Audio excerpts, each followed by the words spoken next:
i7 ગુજરાતનો અવાજ। નમસ્કાર દર્શક મિત્રો, i7 ન્યૂઝ ગુજરાતીની સાથે હું છું આપની સાથે પાયલ બામભણિયા। તો જોઈએ આજના મહત્વના સમાચાર।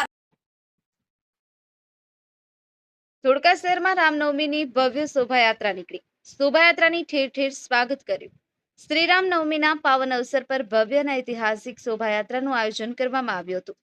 ભક્તિભાવ અને ઉત્સાહથી ઓતપ્રોત આ શોભાયાત્રા બાપા સીતારામ મંદિરથી પ્રસ્થાન કરી શહેરના વિવિધ મુખ્ય માર્ગો પરથી વિધિવત પસાર થઈ અંતે જૈન મંદિર ખાતે સમાપન પામી હતી। શોભાયાત્રા દરમિયાન રૂટમાં શ્રીરામ માર્કેટ, હસન અલી હાઈસ્કૂલ, કુબેરજી મંદિર, ખારાકુવા શિવજી મંદિર, ખત્રી ઢાર, ચિતરવાડિયા, ખોડિયાર મંદિર, જીકે મ્યુનિસિપલ દવાખાના, Moti Golwad, Kuvadiyavas, Simla hotel, tower Bazaar, Burj road, Barkotha, Sonarkui, post office, Vejalpur, Rana chowk, નવી નગરપાલિકા, પ્રહલાદવાડી ગેટ, ગુંદ્રા, અટલ સરોવર, વૈજનાથ મહાદેવ અને કલીકુંડ સર્કલ જેવા વિસ્તારોનો સમાવેશ થયો હતો। શોભાયાત્રામાં ભગવાન શ્રી રામના જીવન પ્રસંગોને દર્શાવતી આકર્ષક ઝાંખીઓ, ગુંજતા ભજન કીર્તન તથા વિવિધ ધાર્મિક કાર્યક્રમોએ સમગ્ર વાતાવરણને ભક્તિમય બનાવી દીધું હતું। શહેરના યુવાનો તેમજ ભક્તજનો મોટી સંખ્યામાં ઉમટી પડ્યા હતા અને ઉત્સાહપૂર્વક ભાગ લીધો હતો। આ શોભાયાત્રામાં સુનિલભાઈ પટેલ, ધોળકા શહેર પ્રમુખ, ધોળકા નગરપાલિકા પ્રમુખ અશોકભાઈ મકવાણા, આ પવિત્ર પ્રસંગે શહેરના ધર્મપ્રેમી નાગરિકોએ મોટી સંખ્યામાં ઉપસ્થિત રહી શોભાયાત્રાના દર્શનનો લાભ લીધો હતો અને સમગ્ર કાર્યક્રમને ભવ્ય સફળતા અપાવી। આ શોભાયાત્રામાં ડીવાયએસપી 1, પીઆઈ 5, 200 વધુ પોલીસ અધિકારી હાજર રહ્યા હતા। Shambhubhai Limbachiya, i7 news Gujarati, Dholka.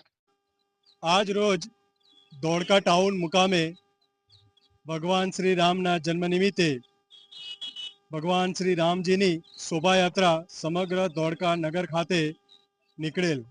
આ નગર યાત્રા દરમિયાન કુલ 1 ડીવાયએસપી, 5 પીઆઈ તેમજ 200થી વધુ પોલીસ તેમજ હોમગાર્ડ, જીઆરડી જવાનોનો બંદોબસ્ત રાખવામાં આવેલ છે। તેમજ ડ્રોન કેમેરા તેમજ અલગ અલગ ટીમ બનાવી સર્વેલન્સ પણ હાથ ધરવામાં આવેલ છે। હાલ સુધી યાત્રા એકદમ શાંતિપૂર્ણ માહોલમાં, ભક્તિના વાતાવરણમાં શાંતિપૂર્ણ રીતે નગરમાંથી પસાર થઈ રહી છે। જય શ્રી રામ। દ્વારકા શહેરની અંદર દ્વારકા યુવક મંડળ દ્વારા આજે ભગવાન શ્રી રામચંદ્રજીના જન્મદિવસ નિમિત્તે ખૂબ જ ભવ્ય શોભાયાત્રા બાઇકની જે કાઢી છે અને એની અંદર દ્વારકા શહેરના સનાતની ભાઈઓ બહેનો ખૂબ જ મોટી સંખ્યાની અંદર ઉત્સાહભેર ભાગ લીધો છે।